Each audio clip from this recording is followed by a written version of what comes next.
we don't know what comes out of an economy that uses Bitcoin as its main medium of exchange. And we don't know how our psychology changes once we start valuing things in sats instead of dollars. And when we start saving most of our liquid capital into Bitcoin rather than into a devaluing currency, there's emerging qualities coming from Berlin that nobody has really seen before. So our main job here is to keep pushing along, keep getting more vendors onto Bitcoin, keep educating people on how to, save a higher percentage of their income into Bitcoin. And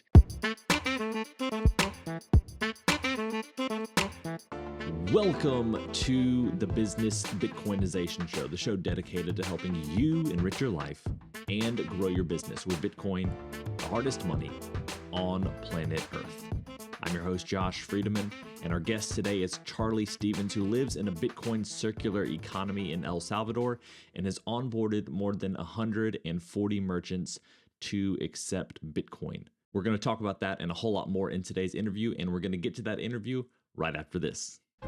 Business owners, unlock the benefits Bitcoin has to offer your business with the Bitcoin for Business Quick Start Guide. This 27-page guide highlights the 6 ways you can grow your business with Bitcoin. Check it out in the show notes. Charlie, welcome to the podcast. Josh, it's an absolute pleasure to be here and getting to talk some Bitcoin. Absolutely. So I like to start off every single interview with a few questions that help us to get to know you a little bit better and give us some insight for our own lives. So you ready for these? Hit me. Question number 1 is this. When and how did you first learn about Bitcoin? I learned about Bitcoin after I was working in PricewaterhouseCoopers, a large accountancy firm, and I get a phone call from my cousin who I've known since I was, a baby, and he told me he'd made a load of money essentially, and I had a little look in, and we got into the crypto scene. We made Instagram accounts and started technical analysis, but eventually when I started saving the money for family, I realized that you needed to hone down onto the one and only, which is Bitcoin, which is the unchangeable rule set behind the unconfiscatable money that will be the base layer for all interactions going forward, right? So I think it's good to double down here for a second, because if someone's listening to this, maybe they find it on YouTube or some other place like that, they might not have caught what you said, but you made a clear differentiation between the crypto scene, as you call it, and Bitcoin. Why? A lot of people don't do that. A lot of people don't see that. What do you see there? Well, I think we have to go into the nature of money itself and think of it as a language. If or even like a railway. So if you had to change the railway lines after each country that the train passed in, it would be really inconvenient. If you go to another country and you don't have a translator and you try to communicate something to someone else, you'll find it's quite difficult to communicate any message. Money is our way of being able to transact in value. And if you're not on the same paradigm, if you're not on the same rails, it's more inconvenient and there's more friction. So money tends to go towards one and one only thing. So we only need one type of money for everyone to interact. And if we're all on the same standard, it's much easier. It's like having a one metric standard or maybe just miles across the globe. Everything is standardized and it makes much more sense. The ultimate reason why Bitcoin is so different to all the other cryptos is because of its lack of changeability by humans. Humans tend to be emotional, and there's a reason why things like the Constitution are written, is because they know that in extreme circumstances people want to change rules because it's emotionally more viable and everybody wants to do it. And the same thing would happen with money, and it's what happened during COVID. Everyone freaked out, and the central bank had an excuse to increase the amount of assets under the Fed by 40%. Because it was an extreme circumstance. Bitcoin has unchangeable rules, so no matter what we do, there's no way that we can change the underlying 21 million limit that Bitcoin has. That's ultimately what governs Bitcoin, and you can't say the same for any other crypto. You cannot remake scarcity in the way that Bitcoin has. That's its ultimate key feature. It's the fact that it's truly scarce. And Mm. to be able to save in something that's truly scarce is an opportunity to be able to save in something that will last an eternity. So you may have already answered question number two, but I'm still going to pose it to you, and maybe you Oh, can reiterate something if you've already yeah. said it. Question number two is, what's an insight or fact about Bitcoin that you wish everyone understood? It breaks down thousands of years old barriers that have never been able to break down before. I believe that Bitcoin will allow to shine through the most fundamental human values that we all share, irrespective of religion, race, who we are, because it drills down into our very subconscious of how we value things, and human action is propelled by how we value things independently.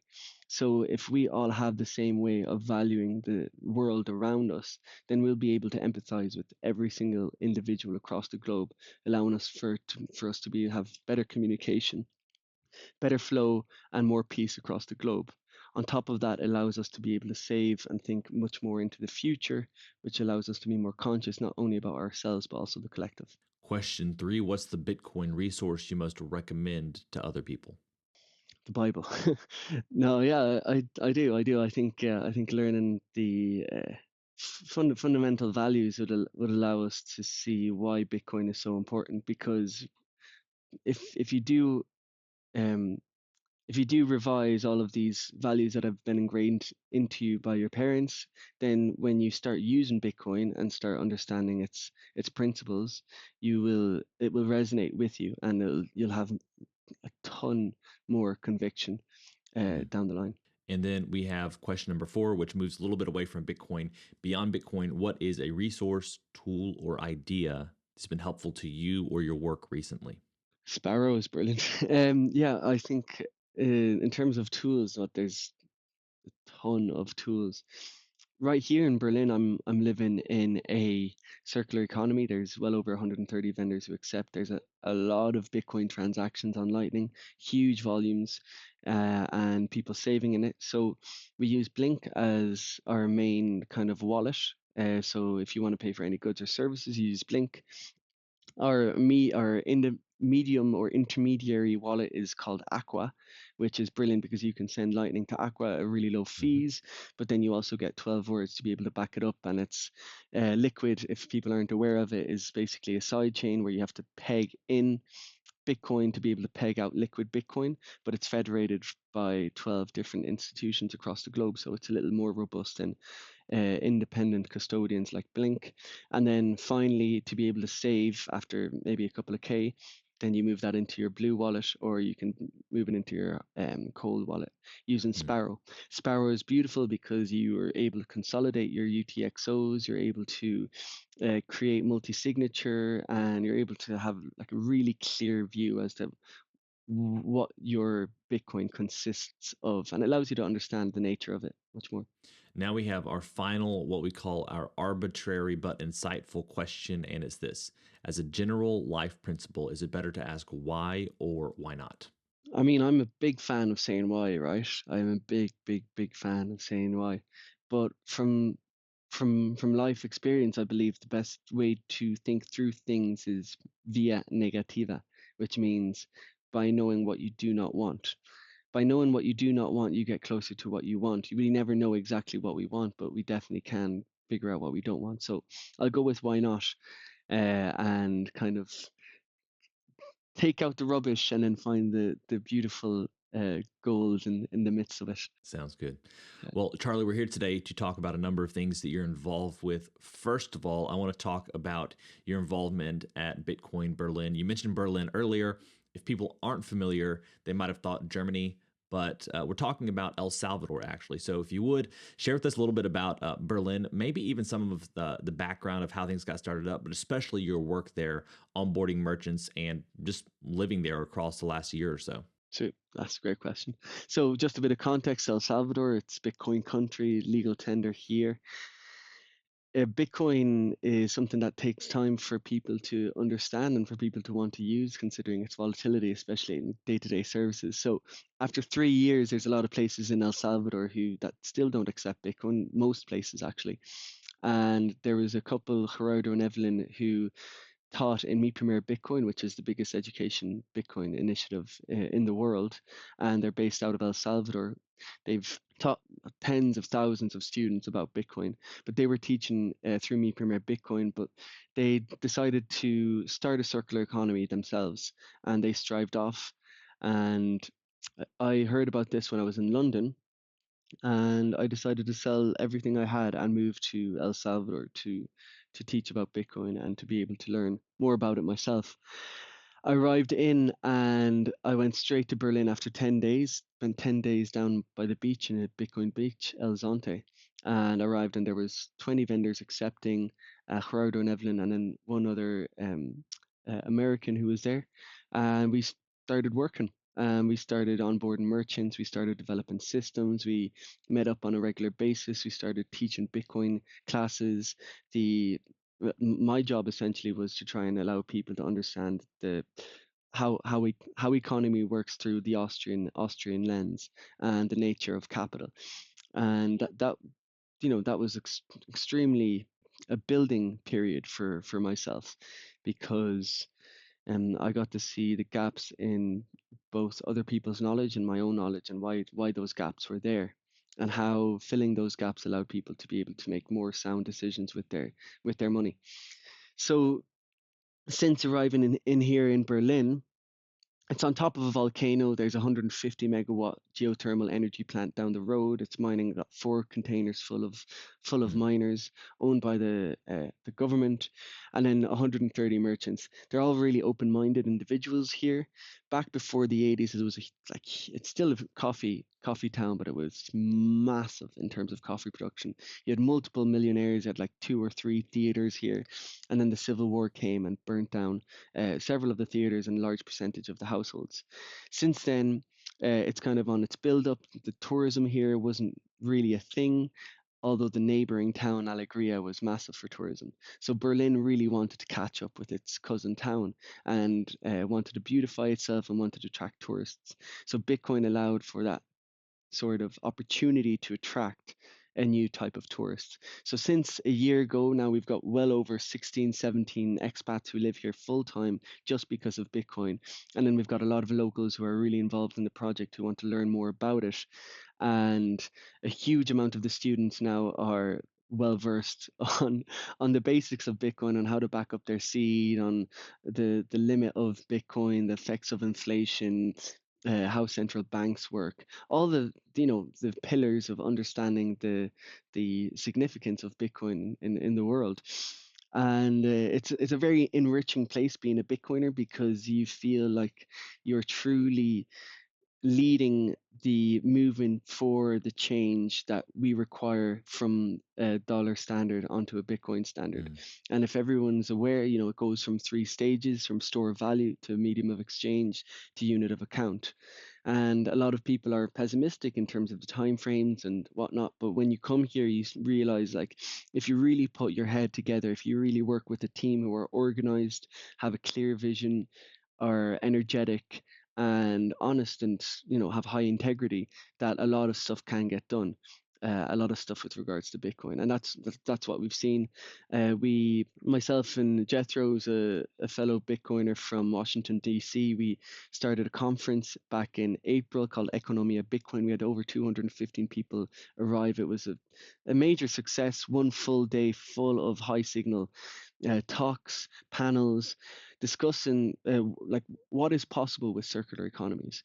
And the nature of this, Josh, is that we don't know. We don't know what comes out of an economy that uses Bitcoin as its main medium of exchange. And we don't know how our psychology changes once we start valuing things in sats instead of dollars. Mm. And when we start saving most of our our, our liquid capital into Bitcoin rather than into a devaluing currency.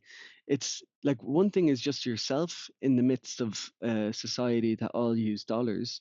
Another thing is a large percentage of your town all saving in Bitcoin, starting to value in Bitcoin, and how do the interactions between you change, and how does the interactions with this town and other towns change?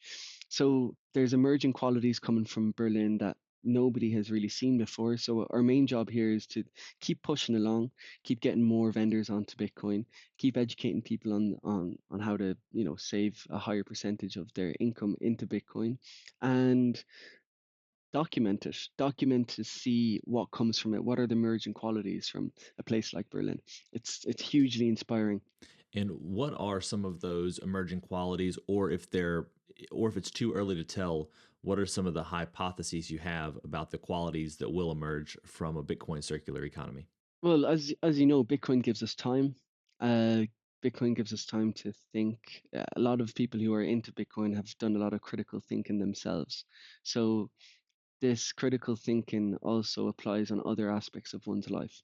So whether that's health, whether that is their finances, whether it's being sovereign as an individual, whether it is the way you treat other individuals, because you're thinking long term. You realize that the people you're interacting with, you'll probably still have a relationship with them down 30, 40 years time.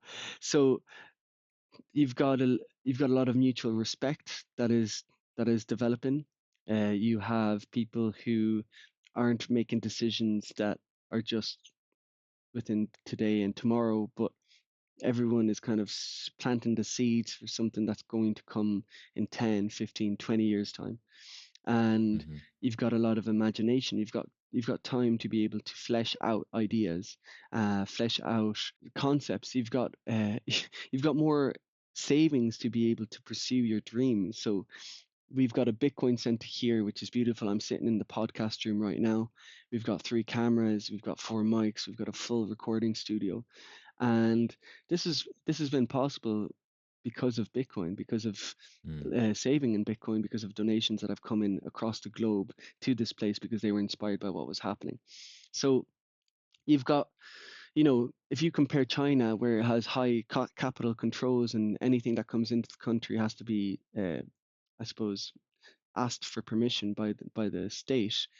Here in El Salvador, it's a completely different ballgame. You've got a huge flow of capital going out, coming back in. You've got a business closed down, another business is in there in the next day. Regulations are second to none, right? You have just it's just a really fluid uh, nature of Mm. business, of doing business. You've got a lot of entrepreneurs, half the whole town are entrepreneurs, because if you're an employee, your average salary is quite low, so you're incentivized to start a business. You've got people who are thinking bigger.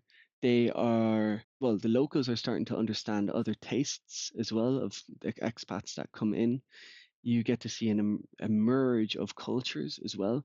And in a way, that's not like, I suppose, when people have come into different countries over time, they've probably had a lot of capital.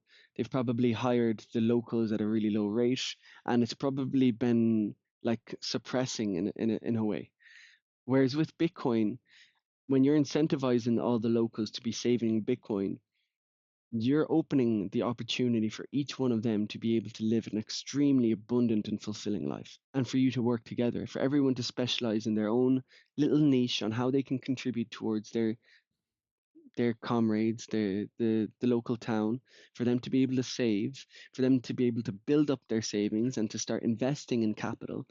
So we have this across we have this across the town, and we're starting to see people like paint up their houses, buying better machinery, creating better quality products, nicer restaurants setting up. We have different types of art that is coming into the town. We've got people coming from all parts of the world that are bringing ideas of you know, how to manage a permaculture in your farm. Someone setting up a yoga retreat in the middle of the town. I mean, it's countless, and it's boundless. It's Mm. boundless, all of these ideas. So we're starting to see that now. This is a long this is a long game. I guess one of the things that'd be interesting to hear from you about is how you have had success onboarding so many merchants. And I think in particular, it would be helpful if you talk about how you begin to talk with people who didn't come to Berlin as Bitcoiners? Maybe we're living there already, maybe didn't know about Bitcoin at first. How have you onboarded them across the last year or so? And also, I guess, like, how quick has that happened? Have they gone from being willing to accept it to preferring it? Or is it still very early days where it's an option, but they still tend to get dollars instead? It's a case by case basis. Mm-hmm. Every if you're talking about locals who haven't interacted with Bitcoin, it's much easier. Like when we think about money, it's like you only accept money because you know that you're going to be able to purchase something in the future for that. So if an individual knows that all of the major supermarkets, all of the major services that they usually use, whether it's electricity, water, they cut their hair, petrol, the vet, a lawyer, all of these different services, if they know that the money that they accept will also be able to be used for them, they're going to be much willing. The concept of it being money is much clearer to them. So there is a point by which you reach escape velocity where there's enough vendors that people actually nearly call you out and say, I want to accept, right? And I mean, it's been a huge influx in Berlin in terms of tourism. Like you have events and you have 200, 300 tourists who come in the course of 2, 3 days. That's a large influx of money and an opportunity for each of these vendors to make some nice profits. So we've found that people are very willing to accept Bitcoin. The reasons behind it mainly, I believe, is due to the fact that they can attract more tourism. But there are several people who've taken on this savings habit. And when onboarding people, you approach them and you ask them, are you accepting Bitcoin yet? As in like, have you caught up to what's happening? Right. So it's like they might feel, oh, sugar, no, I haven't. No, we don't accept yet. And then immediately you offer to help them to download the wallet to be able to receive. And I usually say it's as easy as just scrolling through TikTok, Mm-hmm. right? It's easier. So so the barrier for them to accept needs to be minimal, like minimum time, minimum effort. You need to be able to get them on board like super quickly, just close essentially. If they're a bit resistant, you say, listen, I just want to give you a tip. I just want to show you how it works because it's so amazing. And when you offer someone a tip, even if it's 25 cents, it's like, what are the downsides for them? The bit of time that it takes for them to download the wallet. So I found it's been really getting easier and easier as you get trained yourself to do it. I've gotten over 142 people that I've onboarded Wow. around here personally, and tons of people here have been onboarding other individuals as well.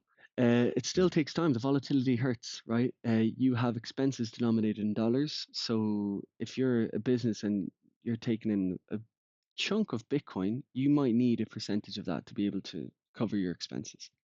So you need to have available to them an immediate cash out option. They need to be able to know, right, at the end of the day, if I call someone, I'm going to be able to change my Bitcoin for cash, that they're not trapped.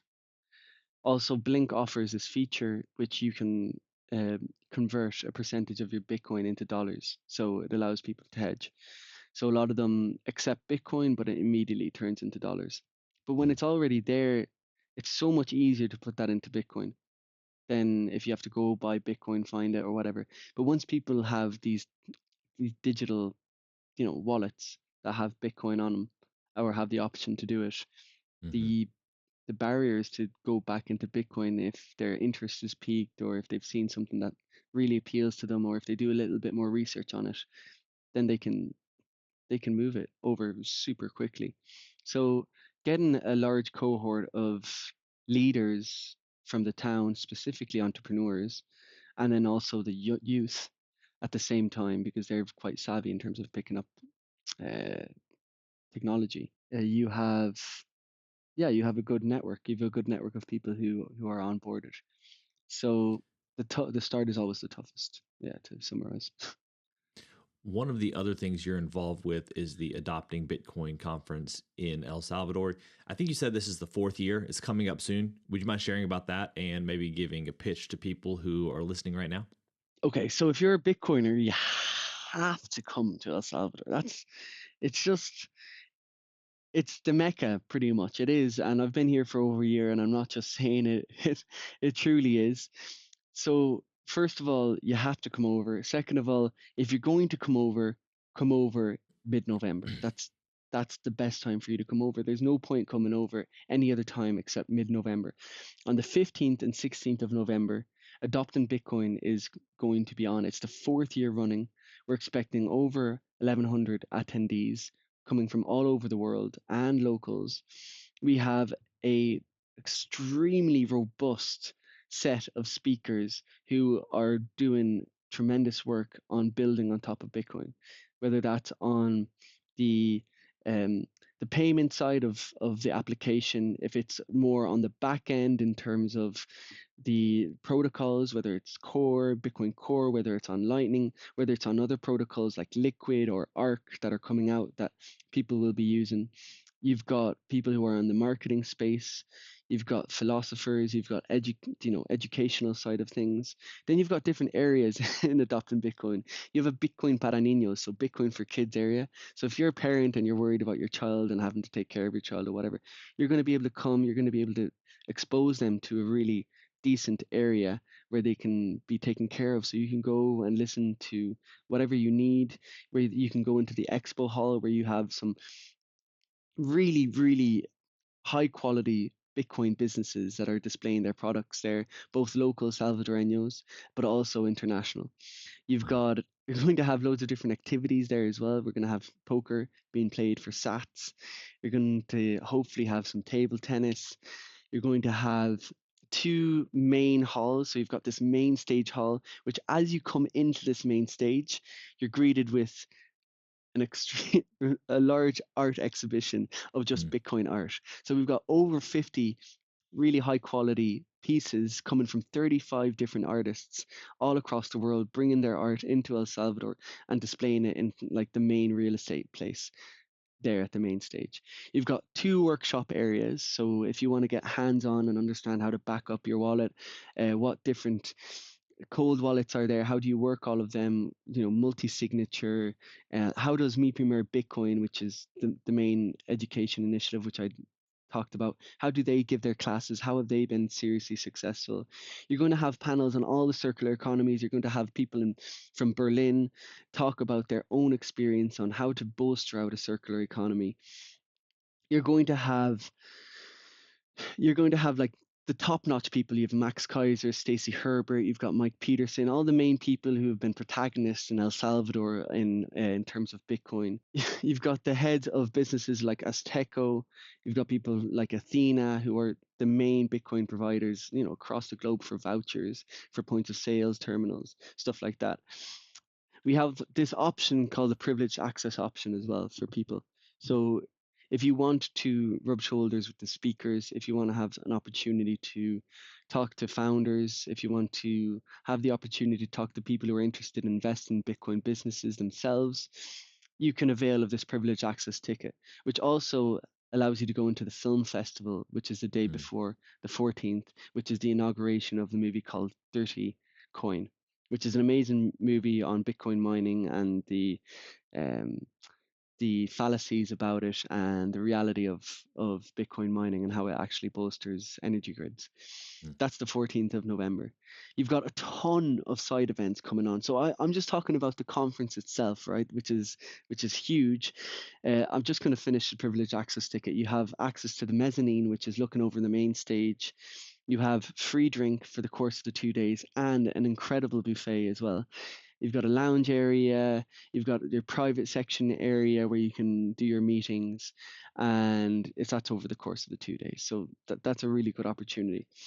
You can also get the general access ticket, which is still an amazing opportunity to see all of the talks, to be able to see the exhibition area in this beautiful venue. Like you look across and it's just rolling hills, a cooler climate than down in the beach. So Mm. you can even wear a shirt if you want, and it's about 25 minutes from San Salvador. So all of the major hotels, you just get a Uber down. We've got buses that are coming down from all of the main locations, all catered for by adopting Bitcoin. So it should be as smooth as you like. If you have any questions, you just check out the website and everything is there. But you've also got side events as well. You've got beforehand, you've got Me Premier Bitcoin with they do these graduations. I went to one last year and it was just I was awestruck. I genuinely I couldn't believe it. The level of organization you had, probably 700 students there sitting down, like a ridiculous amount of students graduating, and the the level of professionalism, the dances, seeing these kids graduating and how proud they were, and quizzing them. Like you go to these places and you quiz them, and they know about Bitcoin. All these kids. Mm, It's the day after this graduation, which that'll be on the 12th. That'll be on the 13th. On the 14th, during the day, you've got the Me Premier Bitcoin Unconference, which is it's a bit of more of an open source, smaller scale, but really high signal. You get to meet some really cool people there. The Bitcoin Unconference, that's great. And then you've got the film festival that evening. You've got the conference from the 15th and 16th. You've got plenty of parties as well on the 15th. You've got the official after party on the 16th, which is going to be held in the city centre at the top three levels of one of the tallest buildings there, the Morris buildings. So it's going to be turned into basically a block party of different types of music across the three levels for that night. So that'll be a great opportunity. And then afterwards, day three, people can go down to El Zonte for day three. El Zonte is just stunning surf town. You can use Bitcoin everywhere, and you've got loads of different activities that you'll love, and you're going to be sharing it with all of these other Bitcoiners that are sharing the same values as yourself. Really, really good networking opportunity. The best thing I could have done when I was into Bitcoin was first go to a first conference in Amsterdam mm, and then to Prague. It opened so many doors for me, so many opportunities, and really kind of made Bitcoin a principal thing in my life. So I mm. highly recommend anybody who's considering it, just do it. Just book your flights, get the ticket, come over, right? And then after Bitcoin Beach, then you've got that week where people have the opportunity to go to Roatan. They can do a retreat over in Prospera, so you can get a flight over, and there's this all-inclusive package where they'll show you around the beautiful Bitcoin Center, Prospera, which is an amazing initiative where they have Bitcoin as its unit of account. It's a private city, so I definitely recommend people to check that out.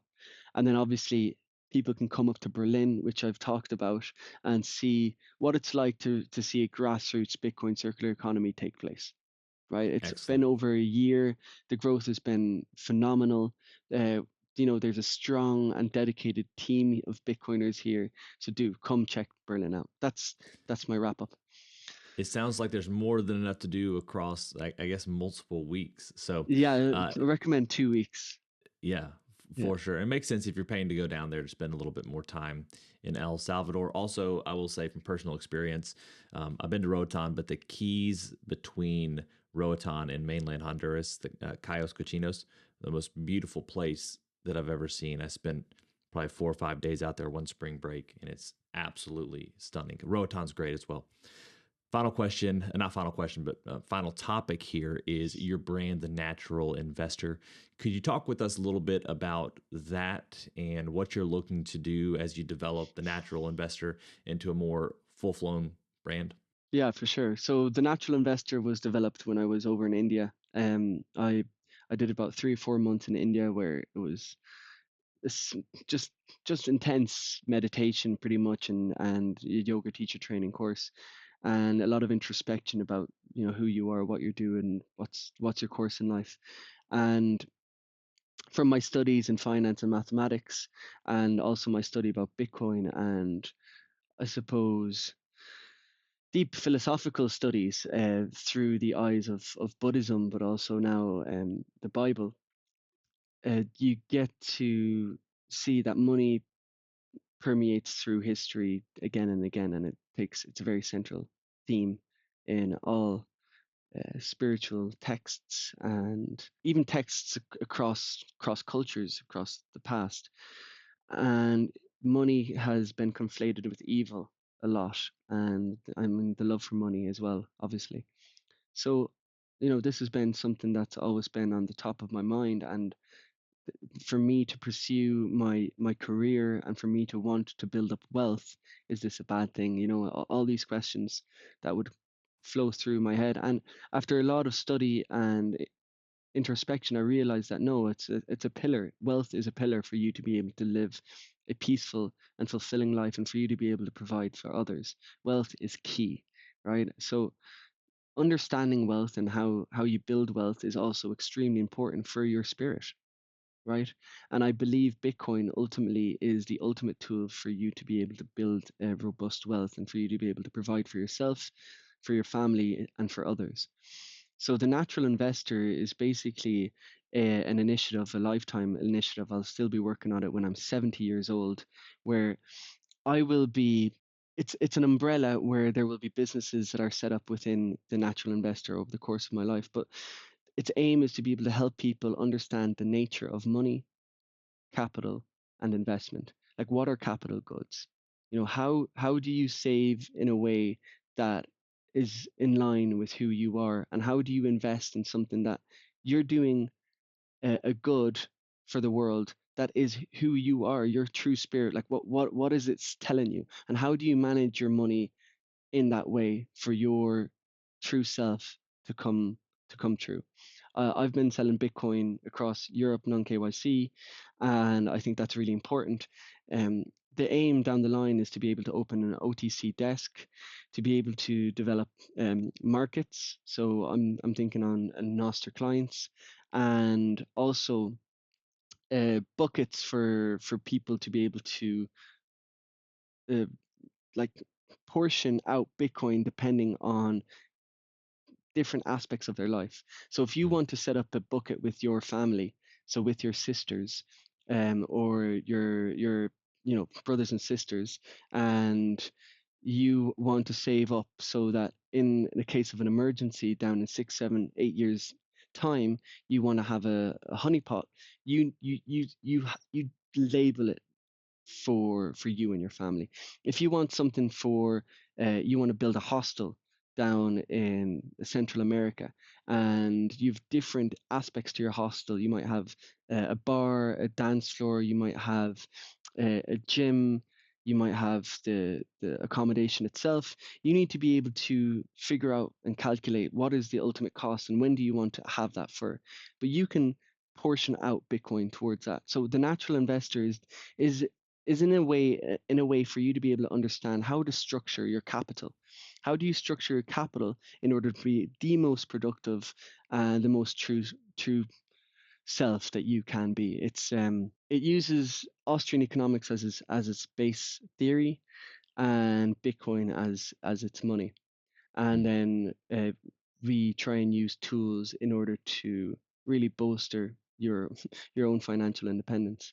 It's a long-term project, and if anybody's looking to consult on how to manage their Bitcoin, on how to invest in places like El Salvador, for example, I've several pieces of land have been sold here around Berlin. So, if you want to build anything, you need the base layer being land. And you can always call me up, you can always text me, reach out. But there's a lot being built here. A new world is being built here in El Salvador. It's another renaissance, and that's not a lie. I can feel it, I can see it. I'm talking with people every single day. It's becoming a reality. So come, please check it out, see for yourself. Don't listen to what others are saying. Do verify. Well, that is a great place to finish up our conversation, I think. But Charlie, if you would share with people where they can go to find out more about you, Bitcoin Berlin, or adopting Bitcoin. So Adopting Bitcoin has its website. Check it out, sv24.adoptingbitcoin.org. Check that out. It's going to be an amazing conference. It really is. So do try and make it down. Bitcoin Berlin has an X. If you look up Bitcoin Berlin SV on Twitter or X, you'll be able to find us there. I think the best way to find out about Bitcoin Berlin is coming in person. That's by far the best way. And then for myself, the natural investor, the natural inve one, the natural AINVE one on X. That's the best way to find me. Or on Telegram, reach out to me, the natural investor. Always there to help out any questions with regards to Bitcoin adoption, with regards to saving in Bitcoin, understanding about El Salvador, certain legal procedures here in terms of investing. Please reach out. Mm. Well, Charlie, thank you so much for your time today. It's been a pleasure. Josh, same as. All the best. Well, friends, it's a wrap. Thanks so much for listening to this episode of the Business Bitcoinization Show. If you want to reach out to either me or Charlie, you can find those links down in the show notes. And if you want to check out El Salvador for yourself, consider going to Adopting Bitcoin. As always, keep building, keep growing, and until next time, keep living and leading well.